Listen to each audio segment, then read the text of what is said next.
सहनावतु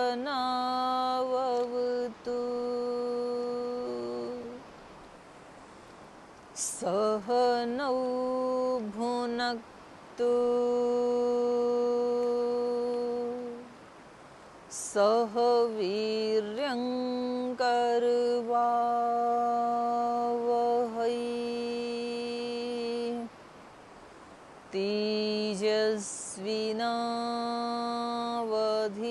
तेजस्विनावधीतमस्तु मा विद्विषावहै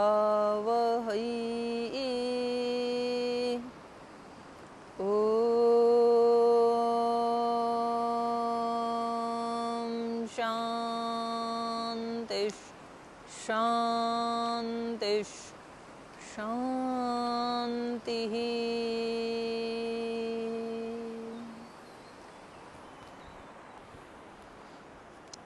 चलिए हम तृतीय अध्याय का अंतिम भाग पढ़ रहे थे और जो सोमदत्त नाम का ब्राह्मण है वो अपने पिछले जन्म की कहानी मुनि को सुना रहे हैं, विभांडक मुनि को सुना रहे हैं। विभांडक मुनि ने जब ये पूछा कि और भी इतने सारे ग्रंथ थे तो आपने केवल रामायण का पाठ करना ही क्यों आपने स्वीकार किया, तो उन्होंने बताया कि पिछले जन्म में उसका जो जीवन है वो बहुत ही पतित जीवन था और उनकी जो पत्नी है उनका जीवन भी बहुत पतित जीवन था। माने जितने दोष मनुष्य के जीवन में हो सकते हैं उन सब दोषों से युक्त उनका जीवन था। और एक बार वो देवयोग से महर्षि वशिष्ठ के आश्रम के पास चले गए और वहाँ उन्होंने कथा का श्रवण किया। और वो भी क्योंकि वो तो रोजाना जितना कमाते थे उतना ही खाते थे, तो जब वो 9 दिन तक किसी काम पे नहीं गए तो खाने के लिए भी कुछ था नहीं उनके पास। तो उन्होंने भूखे प्यासे, यद्यपि विवश होकर के किया था, लेकिन भूखे प्यासे रह कर के उन्होंने 9 दिन इस कथा का श्रवण किया, जहाँ देव ऋषि आकर के कथा सुन रहे थे और महर्षि वशिष्ठ उनको कथा कह रहे थे। तो ऐसे आगतौ, और फिर हम ब्रह्मलोक को आ गई। तावत कालम च तत्रापि स्थित्वा इंद्रपदम आगतौ, और उतने ही समय माने हजारों युग, कोटि सहस्राणी शतानी, लाखों करोड़ों और सैकड़ों युग वहाँ पर रह करके फिर हमने उसको छोड़ करके इंद्रलोक को प्राप्त किया और वहाँ भी उतने ही काल रहे। तत्रापि तावत कालम च भुक्त्वा भोगान अनुत्तमान, अनुत्तम भोगों को, जिनसे उत्तम और कोई भोग नहीं हो सकते हैं, उन भोगों को वहाँ भी उतने ही काल तक भोग करके ततः पृथ्वीं प्राप्ता क्रमेण मुनि सत्तमा, हे मुनि श्रेष्ठ, फिर काल क्रम से हमने इस पृथ्वी को प्राप्त किया। अत्रपि संपदतुला रामायण प्रसादत, और यहाँ पृथ्वी पे आए तो यहाँ भी अतुल संपदा रामायण की कृपा से हमें मिली। अनिच्छया कृतेनापि प्राप्तम एव विधम मुनि, हमने कोई इच्छा नहीं की थी, बल्कि भगवान की उस समय जो हमने कथा श्रवण किया उसके प्रताप से यहाँ हमें अतुल संपदा मिली। तो इसलिए अब हम अनिच्छया कृतेन अपि प्राप्तम एवं मुदम विधम मुने, तो अब हम जानबूझ के नहीं बल्कि अब हमारे स्वभाव में ही आ गया कि हम रामायण का पाठ करते हैं और रामायण का ही श्रवण करते हैं, क्योंकि इसकी इतनी महिमा देखी हमने। कहाँ तो जीवन भर के इतने पाप और कहाँ 9 दिन की वो रामायण की कथा। तो जब उसका इतना बड़ा महात्म्य है तो फिर हम आगे भी हमें कभी कोई कष्ट ना हो, तो इसलिए हम रामायण की कथा का श्रवण करते हैं। नवान्ना किल श्रोतव्यम राम कथामृतम, रामायण कथामृतम भक्ति भावेन धर्मात्मन जन्म मृत्यु जरापहम।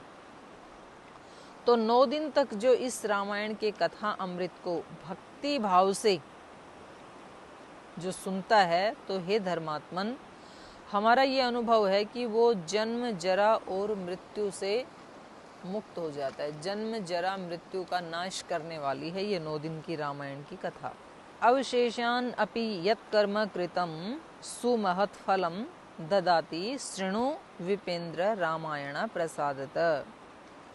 हे विप्रवर शृणु, विपेन्द्र शृणु, हे विप्रवर सुनिए, विवश होकर भी जो कर्म किया जाता है, अवसेन अपि यत् कर्म कृतम, कई बार तो हम अपनी इच्छा से जानबूझ के कोई शुभ कर्म करते हैं, और कई बार तो विवशता से भी कभी हम शुभ कर्म कर लेते हैं कि भाई सब कर रहे हैं, हम नहीं करेंगे तो लोग क्या कहेंगे, तो ऐसे भय के कारण, विवशता के कारण भी कर लेते हैं। तो इन्होंने कहा अवशेन अपि यत् कृतम कर्म सुमहत् फलम, वो भी बहुत महान फल देने वाला है। हमने वहाँ जो कथा सुनी थी वो कोई बहुत उसका संकल्प लेके भक्ति भाव से ऐसे नहीं, वो तो हमने ऐसे ही सुन ली थी, लेकिन तो भी उसका फल कैसा हुआ, महत् फल। अवशेनापि यत् कर्म कृतं तो सुमहत् फलम ददाति शृणु विपेन्द्र रामायण प्रसादत। रामायण की कृपा से वो बिना इच्छा के भी जो रामायण का पारायण किया जाता है, जो उसका पाठ किया जाता है, वो महान फल को देने वाला होता है।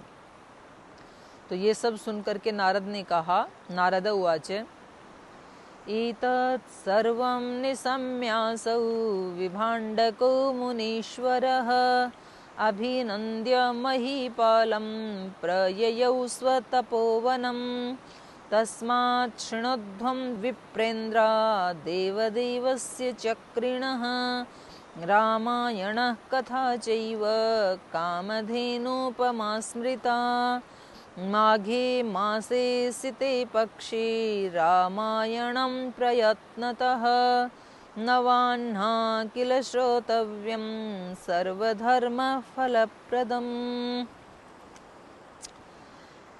एतत् सर्वं निशम्य, नारद जी ने कहा कि इस सब को सुन करके विभाण्डको मुनीश्वर, वो जो विभाण्डक नाम के जो मुनि थे, वो अभिनंद्य महीपालम, उस महीपाल का अभिनंदन करके, उसको प्रणाम करके, जब कोई श्रेष्ठ कर्म करते हैं और जिसके पास अत्यंत ऐश्वर्य भी होता है, तो उसको इस सृष्टि के सभी लोग प्रणाम करते हैं। तो यहाँ विभाण्डक नाम के मुनि भी महीपालम अभिनंद्य, उस धर्मात्मा राजा को प्रणाम करके स्वतपोवनम प्रययौ, वो अपने तपोवन को चले गए। माने उनको भी रामायण का क्या महात्म्य है ये उनको भी पता चल गया। तस्मात् शृणुध्वं विप्रेन्द्र देवदेवस्य चक्रिणः, इसलिए विप्रेन्द्र, हे विप्रवरो, नारद जी सुना रहे थे ना वहाँ विप्रों को कथा, तो अब नारद जी कह रहे हैं कि हे विप्रो, तस्मात् शृणुध्वम, आप लोग भी सुनो, देवदेवस्य चक्रिणः, उस देवों के भी देव, देवों का भी जो देवता है चक्रपाणी, चक्र है हाथ में जिसके, अर्थात कृष्ण, उस भगवान श्री विष्णु की या उस भगवान श्री कृष्ण की श्री हरि कथा को आप भी सुनिए। रामायण कथा चैव कामधेनुपमा स्मृता, ये जो रामायण की कथा है, तो जिन्होंने इसको सुना और जिन्होंने फिर अपना जीवन वैसा बनाया, तो ये कैसी है, क्या फल देने वाली है, कामधेनु के समान है। कामधेनु उसको कहते हैं जिसके पास जो कामना की जाए वो तुरंत पूरी हो जाती है।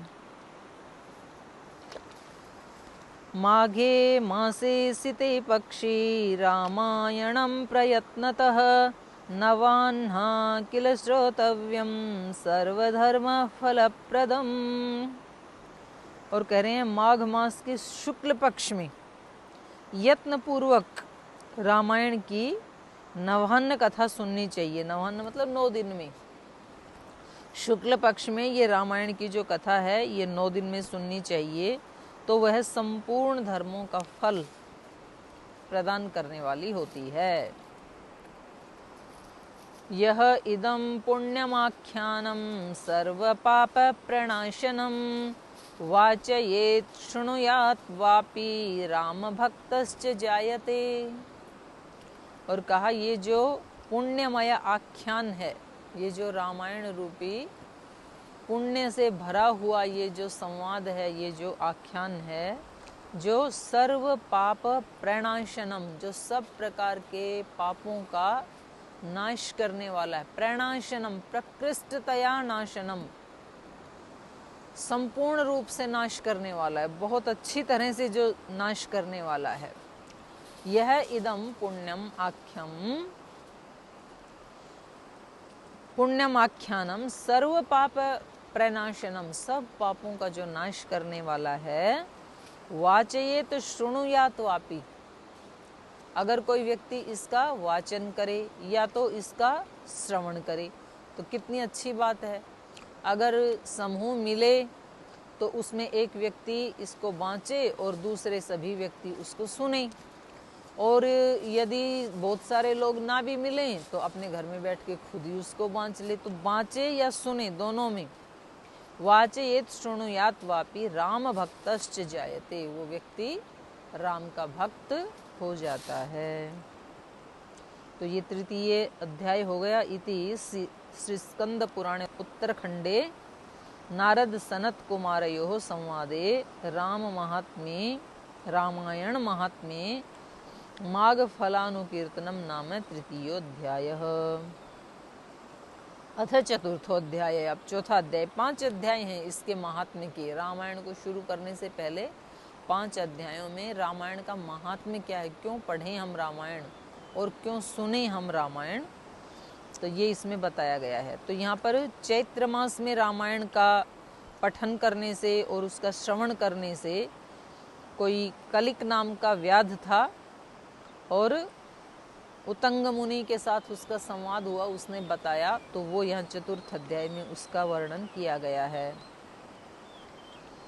अन्यमासं प्रवक्ष्यामि शृणोध्वं सुसमाहिताः सर्वपापहरं पुण्यं सर्वदुःखनिबर्हणं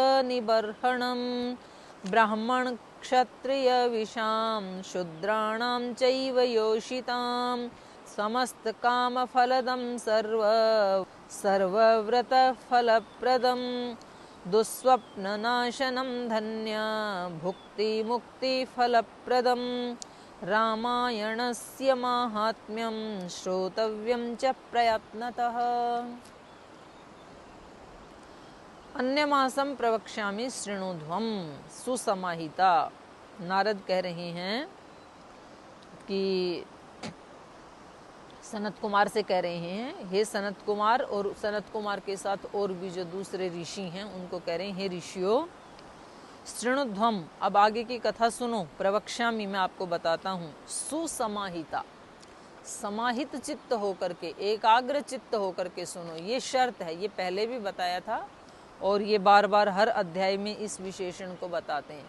क्योंकि कोई भी बात, कोई भी कथा श्रवण या कहीं कोई किसी का प्रवचन यदि हम समाहित चित्त होकर के नहीं सुनते हैं तो वो ऐसे ही है कि जैसे छलनी में दूध डालना, तो वो तो सारा नीचे निकल जाएगा। आप दूध के अमृत डालें तो भी निकल जाएगा। तो वो हमारे अंदर तभी रहेगा जब हम उसको समाहित चित्त, जैसे कोई किसी के झोली में कितना भी कीमती से कीमती अमृत पेय डाल दे तो वो सारा निकल जाएगा। तो सुसमाहित चित्त होना बहुत आवश्यक है। तो इसके लिए वेद में भी प्रार्थना की गई है। वहाँ भी कहा है कि हमारा जो सुना हुआ है वो हमारे अंदर ठहरे। मय्य वास्तु मयि श्रुतम। अन्य मासम प्रवक्ष्यामि, अन्य मास मतलब चैत्र मास बच गया। अब केवल 2 मास का तो बता दिया, अब चैत्र मास का क्या महात्म्य है वो हम बताते हैं। सर्व पापहरम पुण्यम सर्व दुख निबर्हणम, जो सब प्रकार के पापों का हरण कर लेने वाली है ये कथा और सब प्रकार के पुण्यों को देने वाली है। सर्व दुख निबरहणम, और सब प्रकार के दुखों का निवारण करने वाली है, उनका नाश करने वाली है। ब्राह्मण क्षत्रिय विषाम शूद्राणाम चैव योषिताम, और इसको कोई किसी कुल विशिष्ट में, कुछ कोई कुल विशेष में पैदा होने वाला व्यक्ति ही सुने या बाँचे, ऐसा भी नहीं है। चाहे कोई ब्राह्मण है, क्षत्रिय है, वैश्य है, शूद्र है, पुरुष है, स्त्री है, छोटा है, बड़ा है, कोई भी व्यक्ति है, कोई भी इसको पढ़ेगा या सुनेगा तो समस्त काम फलप्रदम, तो उनकी सब कामनाओं का ये फल देने वाला है। सर्व व्रत फलप्रदम, और उनके सब व्रतों का भी फल देने वाला है ये रामायण का कथामृत। दुस्वप्न नाशनम धन्यम, और दुस्वप्न का नाश करने वाली है ये रामायण। दुस्वप्न दो प्रकार के होते हैं, एक तो रात को सोते समय जो दुस्वप्न आते हैं, एक तो उसको दुस्वप्न कहते हैं। दूसरा, जीवन में जब बहुत ज़्यादा नेगेटिव थिंकिंग आ जाती है तो व्यक्ति को आंख खोले खोले भी सब गलत गलत ही चिंतन आता है, गलत गलत ही उसको सूझता है, तो उन दोनों को यहाँ पर दुस्वप्न माना गया है।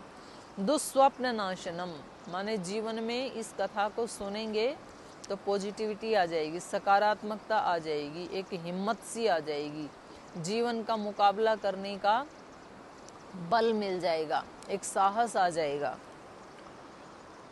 क्योंकि श्री राम और सीता के जीवन में भी तो कितने दुख आए, तो जब ऐसे लोगों का चरित्र सुनेंगे तो हमने अपने जीवन का जो एक दुस्वप्न देख लिया था कि सब नष्ट होने वाला है, तो उससे हम बच जाएंगे और एक राह हमें मिल जाएगी, एक पुण्य हमें मिल जाएगा, एक पुण्य का फल हमें मिल जाएगा कि हम शुभ मार्ग पर चल पड़ेंगे, जैसे कि ये दोनों पति पत्नी चल पड़े थे।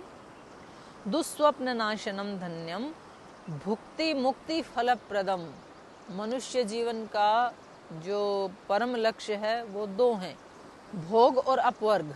कुछ लोग बोलते हैं भगवान जी ने ये संसार क्यों बनाया, झंझट खड़ा कर दिया, बनाता ही नहीं तो क्यों इतने सारे काम करने पड़ते, क्यों टेंशन लेनी पड़ती, तो इसका प्रयोजन क्या था।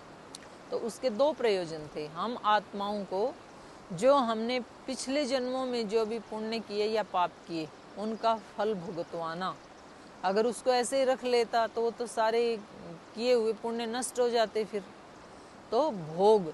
और दूसरा अपवर्ग, जिनको उन भोगों में ही नहीं चलते रहना है, आगे उनको मुक्त होना है इस जन्म मरण के चक्र से, उनको अपवर्ग पाना है, तो उसके लिए भी यही संसार है, उनके लिए भी यही शरीर है, यही इंद्रियां हैं, यही सब कुछ साधन है। तो ये साधन है हमारे पास, ये शरीर और ये सारा संसार, और ये भगवान जी ने हमारे लिए बनाया है। तो या तो हम पीछे जो कर्म किए थे वैसा फल भोगें और आगे भी ऐसे ही सामान्य कर्माशय बनाएं तो फिर आके उसको भोगेंगे, तो ये चलता रहे सिलसिला, तो ये हमारी मर्जी है। और या फिर हम ऐसा भी कर सकते हैं कि पीछे वालों को तो हटा दें, नष्ट कर दें, योग की अग्नि से दग्ध बीज कर दें, और मोक्ष के जो कर्म हैं उनको हम जगा लें, तो हम मोक्ष को भी प्राप्त कर सकते हैं। तो ये जो रामायण का फल है, जो मनुष्य का मुख्य उद्देश्य है इस संसार में आने का, भोग अपवर्ग कह दें उसको, अभ्युदय निश्रेयस कह दें, या रामायण की भाषा में भुक्ति मुक्ति कह दें, तो यहाँ इन्होंने दो शब्दों का प्रयोग किया, भुक्ति, भुक्ति मतलब भोग जो हमने किया था, और मुक्ति, मुक्ति मतलब मोक्ष। तो ये दोनों को प्रदान करने वाला है रामायण का पाठ। दुस्वप्न नाशनम धन्यम मुक्ति भुक्ति फलप्रदम रामायणस्य माहात्म्यम श्रोतव्यम च प्रयत्नतः। तो देखो ऊपर कहा था सुसमाहिता, समाहित चित्त होकर के सुनना, और यहाँ पर कहा प्रयत्नतः, प्रयास पूर्वक, कभी सुनने की इच्छा ना हो तो भी सुनना, जहाँ कथा हो रही है वहाँ यदि जाने की आपकी हिम्मत नहीं है तो भी येन केन प्रकारेण हिम्मत करके वहाँ सुनने के लिए जाना। तो प्रयत्नतः, प्रयास पूर्वक, आसानी से कोई चीज़ें, अच्छी चीज़ें नहीं मिलती हैं, तो फिर उनके लिए प्रयास किया जाता है। रामायणस्य माहात्म्यम श्रोतव्यम च प्रयत्नतः। अत्रैव दारहन्तीमम् इतिहासं पुरातनं पठतां शृण्वतां चैव सर्वपापप्रणाशनम्। इसी विषय में अत्र एव उदाहरन्ति, उदाहरण देते हैं। अत्रैव उदाहरन्ति इतिहासम, इस विषय में, इतिम इतिहासम, इस विषय में यहाँ कुछ महापुरुषों का उदाहरण दिया जाता है। पुरातनम पठताम शृण्वताम च सर्व पाप प्रणाशनम। अभी नहीं, प्राचीन काल में भी जिन्होंने इसको पढ़ा या जिन्होंने इसको सुना तो कैसे उनके पापों का प्रणाश हो गया, वहाँ उनके इतिहास का यहाँ पर उदाहरण दिया जाता है। तो पहले दे रहे हैं लुब्धक व्याध का। आसीत् पुरा कलियुगे कलिको नाम लुब्धक परदारः परद्रव्यरणे सततं रतः। पुरा कलियुगे, कलियुग के प्राचीन काल में, कलिको नाम लुब्धक, कलिक नाम का लुब्धक, लुब्धक मतलब लोभी, लुटेरा, डाकू, व्याध। कलिको नाम लुब्धक पुरा कलियुगे आसीत। तो कहीं प्राचीन काल में कलियुग में एक कलिक नाम का लुटेरा हुआ। परदार पर द्रव्य हरणे सततम रत, और वो क्या करता था? परदार हरण करता था और पर द्रव्य हरण करता था। दूसरों की माँ बहन बेटियों का वो हरण कर लेता था और दूसरों के धन का हरण कर लेता था। अर्थात ना तो उसका चरित्र ही पवित्र था और ना वो पुरुषार्थी ही था। परदार हरणे, पर द्रव्य हरणे, और दूसरे का द्रव्य हरण करने में सततम रतः, सतत वो रत रहता था, सतत लगा रहता था।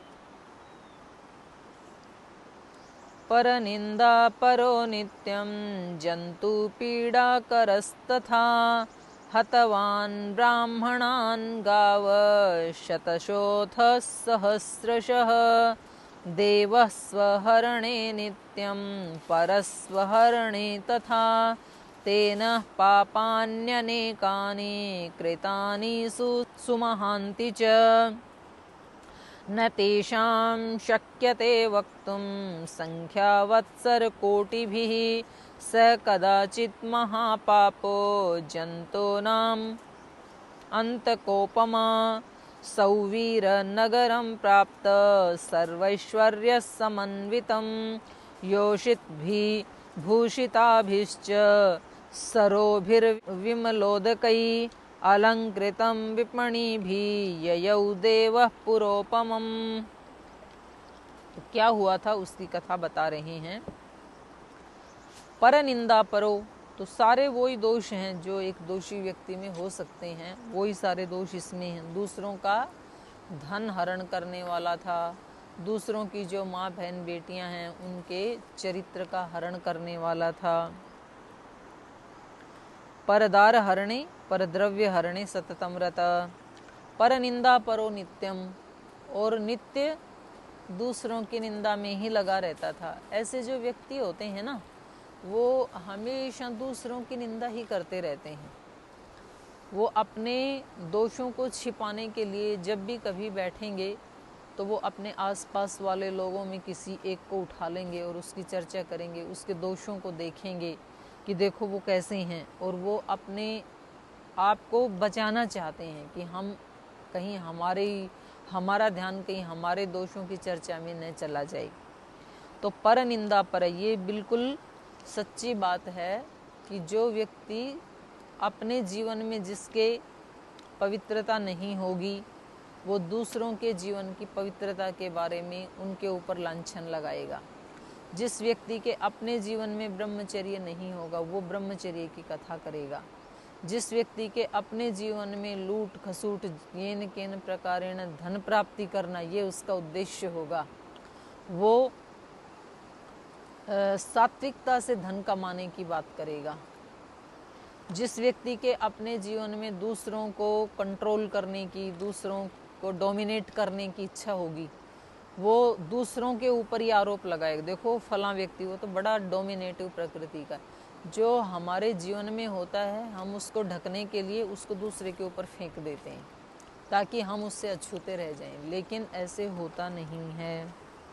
तो इन्होंने भी क्या किया, ये स्वयं दूसरों की बहन बेटियों को हरने वाला था, दूसरों के धन को हरने वाला था, लगा ही रहता था उसमें, पर निंदा पर नित्यम, लेकिन फिर भी दूसरों की निंदा करता था। खुद का निंदनीय चरित्र है तो भी दूसरों की बैठ के निंदा करता है। जंतु पीड़ा करे तथा, और वो सब जंतुओं को, जीवों को पीड़ा दिया करता था। ऐसा व्यक्ति जिसके अपने अंदर सुख शांति नहीं है, पवित्रता नहीं है, चरित्र की उच्चता नहीं है, तो वो दूसरे व्यक्तियों को और क्या दे सकता है बेचारा, तो वही देगा। जंतु पीड़ा करे तथा हतवान ब्राह्मणान, ब्राह्मणों को मार करके, गावह शतस अथ सहस्रश, और इसने सैकड़ों हजारों ब्राह्मणों को भी मारा और सैकड़ों हजारों गायों को भी मारा। तो एक तो होता है वैसे ही कत्ल कर देना, उसका गला काट देना, ये एक मारना होता है। और दूसरा मारना ये होता है कि हम किसी भले व्यक्ति को अपनी चिकनी चुपड़ी बातों में उलझा करके और उसको धर्म से भ्रष्ट कर दें, उसको भी गलत कामों में संलग्न कर लें, और तो ये उसकी हत्या जैसे ही है। तो ये भी एक मारना होता है।